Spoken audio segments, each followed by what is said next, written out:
জীবনের দৌড় কখনো শেষ হয় না। জীবন এক অদ্ভুত দৌড়। কেউ শুরু করে জুতাসহ, কেউ খালি পায়ে, কেউ জন্ম থেকেই 100 মিটার এগিয়ে থাকে, আবার কেউ হাঁটার আগেই হোঁচট খেয়ে পড়ে যায়।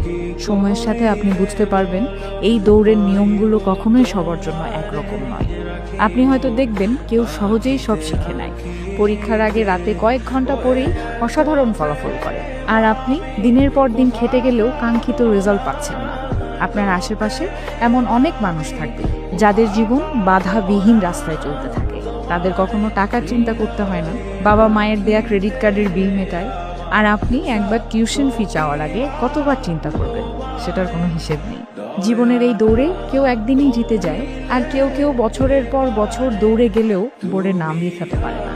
কেউ একটা স্টার্ট আপ শুরু করেই সাফল্যের চূড়ায় পৌঁছে যায়, আবার কেউ কেউ 10টা উদ্যোগ নিয়ে ব্যর্থ হয়ে লোনের বোঝা টানতে টানতে হারিয়ে যায়। কখনো এমন হবে আপনি দেখবেন আপনার চেয়ে কম দক্ষ, কম পরিশ্রমী কেউ আপনার স্বপ্নের চাকরিটা পেয়ে গেছে। কারণ হয়তো সে সঠিক সময়ে সঠিক জায়গায় ছিল, হয়তো তার রেফারেন্স ছিল, হয়তো ভাগ্য তার পক্ষে ছিল।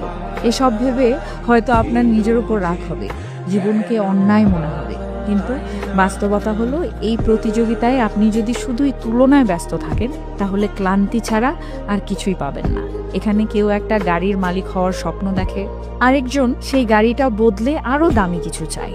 বড় ফ্ল্যাটের মালিক হওয়া মানুষের স্বপ্ন থাকে আরও অনেক বড় কিছুর। তাহলে উপায় কি? উপায় হলো নিজের লেন ঠিক করা। এই দৌড় কারো জন্য নয়, আপনার নিজের জন্য। অন্যের জীবনের দিকে না তাকিয়ে নিজের গতির দিকে এগিয়ে যাওয়াই হোক মূল লক্ষ্য। জীবন সবসময় ফেয়ার হবে না আপনার সাথে, কিন্তু আপনি নিজেকে প্রস্তুত করতে পারেন, সময়ের সাথে নিজেকে গড়ে তুলতে পারেন। কারণ সত্যিকারের জয়ী হওয়ার জন্য গন্তব্যে পৌঁছানোর দরকার নেই, দরকার শুধু এক পা করে সামনে এগিয়ে যাওয়ার। আর ঠিক এগিয়ে গেলেই দেখবেন একটা একটা করে রাস্তা চোখের সামনে এসে পড়েছে।